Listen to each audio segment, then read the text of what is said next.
23শে August 2026 আজকে আমরা সেই গতকালকের যে 4 মার্ডার যেটা সেই মার্ডারের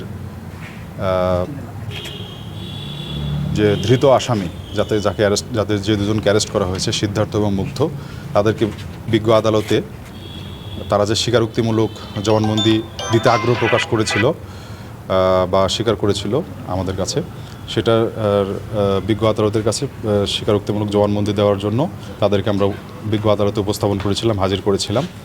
আর এ ব্যাপারে পূর্ণাঙ্গ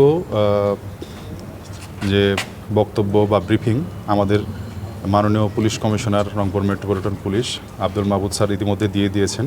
নোভা এলইডি টিভি, ঝকঝকে ছবি, নিখুঁত শব্দ, 5 বছরের ওয়ারেন্টি। নোভা মানে সঠিক মান, নিশ্চিত সেবা। সেখানে পূর্ণাঙ্গ বক্তব্য সব কিছু আছে।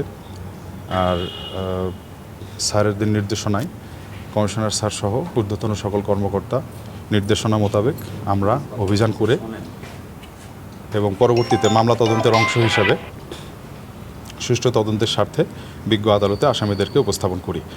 আসামিরা নিজেদের দোষ স্বীকার করে স্বীকারোক্তিমূলক জবানবন্দি দিয়েছে।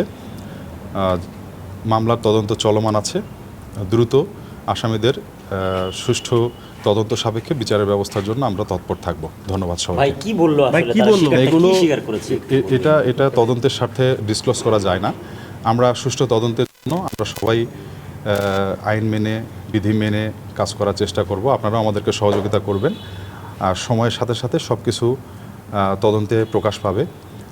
ধন্যবাদ সবাইকে। আসলে উনি যে স্বীকারটা যে করলো মানে কি স্বীকার করলো? কি বলছে? এটা অপরাধের সাথে সংশ্লিষ্টতা। এটা কি ভাই ইয়াবা সেবন দেখে ফেলার কারণে এটা স্বীকার করছে?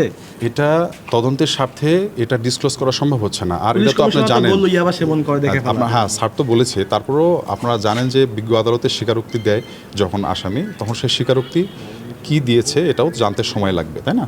তো আমার পক্ষ থেকে মামলা তদন্তকারী অফিসার হিসেবে যেটুকু ন্যূনতম বলা মানে প্রয়োজন আমি বললাম। আমাকে আমার এই তথ্যগুলো যা অন্যভাবে যাতে আপনারা না বুঝেন সেজন্য আমি বুঝাই বললাম আপনাদেরকে। ধন্যবাদ সবাই। এই ঘটনায় কি এই দুজনেই নাকি আরো কেউ আছে? বা এটা তদন্ত সাপেক্ষে বলতে পারবো। কেবল তো সবেমাত্র 24 ঘন্টায় হয় নাই। এর মধ্যে আমরা দ্রুততম সময়ের মধ্যে যেটুকু পেরেছি আমরা চেষ্টা করছি। বাকিটুকু আপনারা যেহেতু তারা স্বীকার করেছে এজন্য রিমান্ড চাওয়ার প্রয়োজন হয়নি। স্বীকারোক্তিমূলক জবানবন্দি দিলে রিমান্ড চাওয়ার প্রয়োজন থাকে না। আর তদন্ত চলমান আছে। এটা কেবল ইনিশিয়াল স্টেজে আমরা যতটুকু পেরেছি স্যারদের সহযোগিতায়, স্যারদের দিক নির্দেশনায় আমরা করেছি, চেষ্টা করছি।